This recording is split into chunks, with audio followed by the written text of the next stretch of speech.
28 जुलाई 2025 की बात कर रहे हैं। जुलाई का महीना है। 6 जुलाई से ही चतुर्मास शुरू हो चुका है। सावन का महीना शुरू हो चुका है 14 जुलाई से।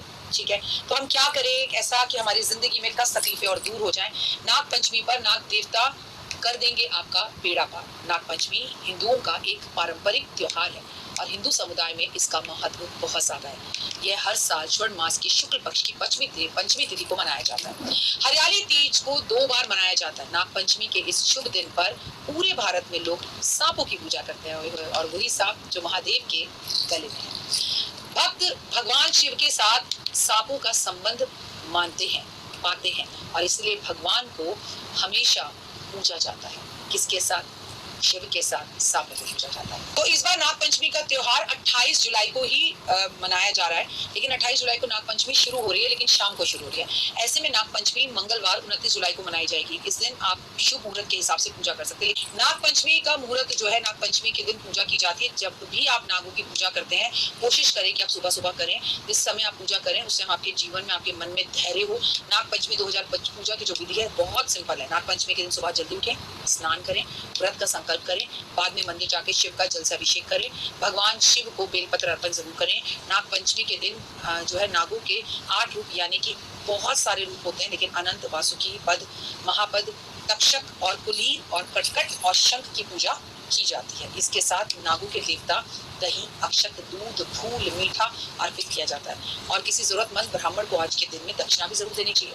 नाग पंचमी के दिन खास तरीके से नागों को भोग लगाएं। नाग पंचमी के दिन नाग देवताओं को प्रसन्न करने के लिए कुछ खास भोग अर्पित करे जाते हैं, जैसे धान के लावे की खीर और चूरमा के लड्डू, केसर की खीर, खीर पूरी, मालपुआ। और नाग पंचमी के दिन क्या करें? सीधा शिव से इसका मिलन है। इस दिन ब्रह्म मुहूर्त में स्नान आदि करके संकल्प करें कि आज आप मंदिर में जाके भगवान की पूजा अभिषेक करेंगे, रुद्राभिषेक करेंगे और नाग नागिन का दान करेंगे। फिर आप भोलेनाथ पर बेल पत्र, जल आदि अर्पण करें और 8 रूप जो भगवान के हैं उनकी पूजा करें, तो आपको इससे बहुत फायदा होता है। नाग देवताओं की पूजा करने के बाद, जीवन में आगे बढ़ने के बाद, आपको इस दिन महादेव के पास बैठ के उन लोगों का नाम लेना चाहिए जो आपसे दुश्मनी निकाल रहे हैं, जो आपको सांप की तरह डस रहे हैं। क्या करें?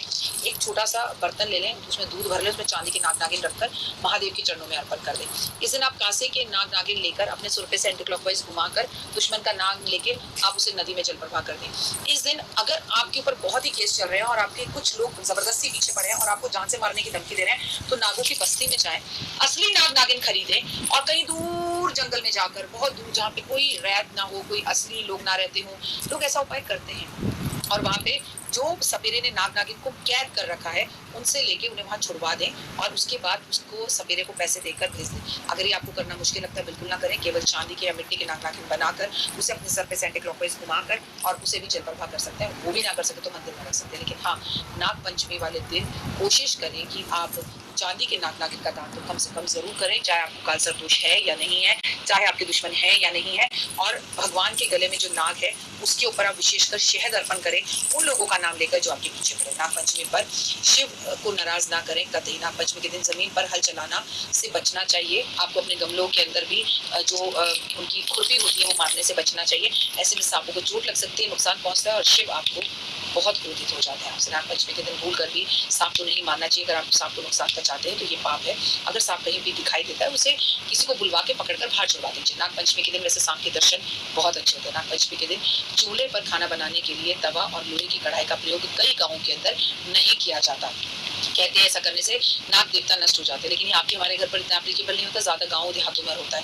नाग पंचमी के दिन जमीन की खुदाई करना बिल्कुल मना होता है क्योंकि उसमें सांपों की बिल होती है और कई जगह पर सांपों के बिल के पास दूध के कटोरे भरकर रोक रख कर आते हैं। धार्मिक शास्त्रों के अनुसार कहते हैं कि पंचमी के दिन धारदार वस्तु का इस्तेमाल करना ही नहीं चाहिए, चाहे सिलाई हो चाहे कढ़ाई हो, ये अशुभ माना जाता है, चाहे वो महीने की कोई भी पंचमी क्यों ना हो। नाग पंचमी के दिन नागों को दूध चढ़ाने की परंपरा है, लेकिन महत्वपूर्ण ये है कि अधिक मात्रा में इसका प्रयोग ना करें। आप दूध मंदिर के बाहर बैठे बच्चों में जरूर बांटें।